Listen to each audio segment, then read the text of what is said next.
নমস্কার। আমি এর আগের ভিডিওতে দেখিয়েছিলাম যে কীভাবে টিএফটি টোকেনটি এসেছিল আমার কাছে 3 দিনে 15,000 টিএফটি। তো সেটাকে আমি সেল কীভাবে করলাম বা সেল সাকসেস হবে কি সেটা এখনও আমার জানা নেই। তবে আমি রিজার্ভেশনটা করেছিলাম, তো রিজার্ভেশনটা সাকসেস হয়েছে এবং আমি উইথড্রলও মেরেছি।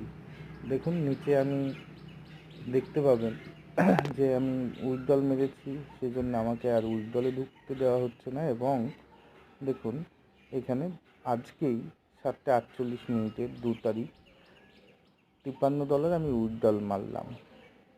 তো আবার এখানে দেখুন স্ট্রাইকে আমি $2,000কে স্ট্রাইক করেছিলাম যে 3 দিনের জন্য দেখার তো 3 দিনের জন্য স্ট্রাইক করে অনেকটা লস আসছে, কারণ আপনার 12,500 যে ইউপি টোকেন সেটা তো মিনিমাম $50 কাছাকাছি। তো $50 দিয়ে আপনি 3 দিন করার পর 15,000 টিওপি টোকেন পাচ্ছেন। সেখানে 3 দিনের জন্য যদি কেউ আপনি স্ট্রাইক করেন তাহলে কিন্তু লস হবে এখানে পুরোপুরিভাবে। তো আমি দেখার সাথে উইথড্রল মারলাম, এবং আপনি এখানে দেখুন যে টিওপি টোকেনটা কীভাবে আমি ইউএসডিটি থেকে টিওপি টোকেন কিনবো সেটাও যেমন করা যাচ্ছে।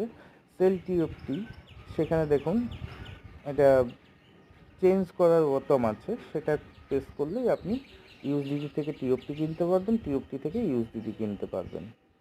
তো মিনিমাম আমার কাছে এখন আমি উইথড্রল করে নিয়েছি আর $5 মতো ছিল, তো আমি সেখান থেকে আর টোকেনটা ভাঙাতে